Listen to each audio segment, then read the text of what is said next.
Las Vegas man accused in a mass shooting inside a Southern California church. And thanks for joining us live at 5. I'm Trisha Keene. And I'm Dave Courvoisier. Police have identified now the gunman as David Chou. They say he stormed inside the church and opened fire on the congregation, killing one person, injuring 5 others. 4 of those victims suffered serious injuries. Authorities say worshipers helped take down the shooter before police even arrived, saving several lives. And we have live team coverage tonight, digging deeper into the man behind it all. 13 Chief Investigator Darcy Spears now live in Spring Valley with a look at his life in Las Vegas. But first, ABC's Morgan Norwood brings us the latest from the investigation in Laguna Woods. Swarming with police and sirens, Laguna Woods, a normally quiet retirement community, now the epicenter of grief and bloodshed after yet another deadly mass shooting in America.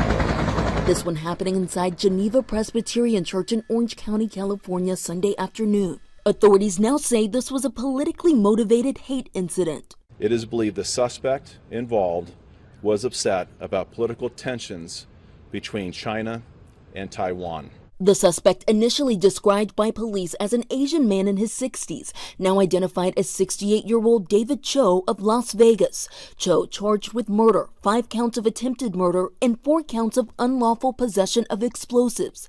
Authorities say he stormed inside the church during a lunch banquet, chained the church doors, and began firing several rounds at the Taiwanese congregation.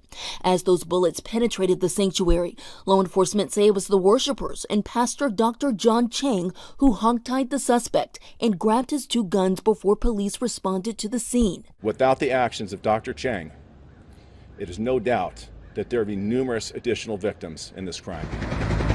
Authorities and medical helicopters arriving just moments after, police taking the gunman into custody, but finding 1 victim dead and 5 others hurt, 4 critically.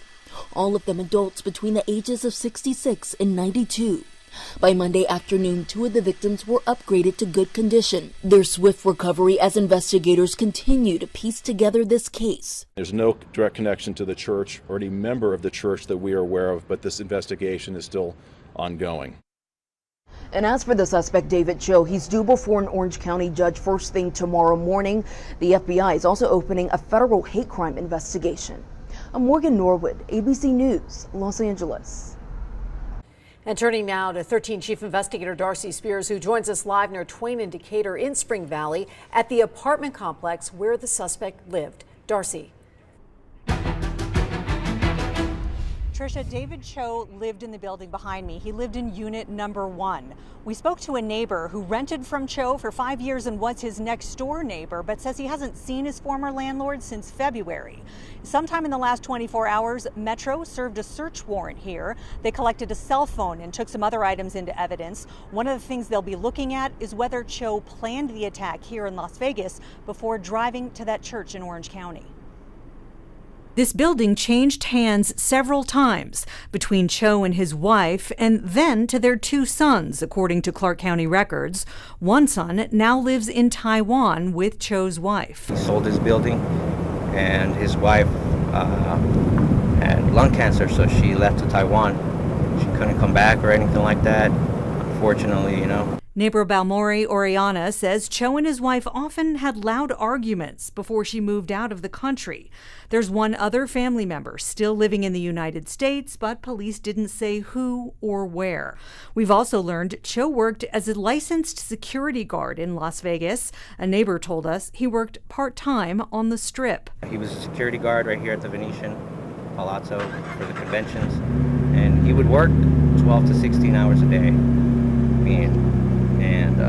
But they would only call him, like, say, once a month. We reached out to the Venetian to confirm that, but they did not respond. Police say Chou's Nevada guard license enabled him to legally carry a gun.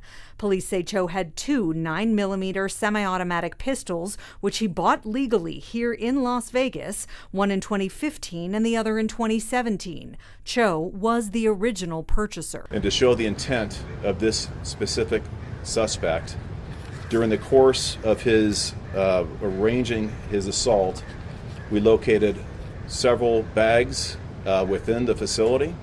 They contained magazines with additional ammo, 4 Molotov cocktail-like incendiary devices that he had placed around the inside of the church. Police say Chou chained and nailed the church doors shut and disabled locks with super glue. How and why did he choose a church he wasn't a member of with people he didn't know? We're still trying to determine why he targeted a specific church. We can tell you that from a national framework, the Taiwanese Presbyterian is not a large congregant location. And this, if you look at proximity to Vegas, this may have just been the closest in proximity based on the target of his hatred of that particular group. In the car he drove to the church, police found notes written in Mandarin to support his hatred of the Taiwanese people. I believe his hatred of Taiwan manifested when he was residing there in previous years, possibly in his youth. He was not well received while living there, according to what we believe we've collected so far. Chou is Chinese and he is a U.S. citizen. We asked Metro Police whether Chou has any kind of a criminal record here in Las Vegas, and we're still waiting for them to get back to us on that. The Orange County Sheriff said that's something they're looking at too as part of their ongoing investigation. Tonight at 6, a picture of the man behind the massacre emerges as we talk to neighbors about who Chou was and when things started to change. For now, reporting live in Spring Valley, Darcy Spears, 13 Investigates.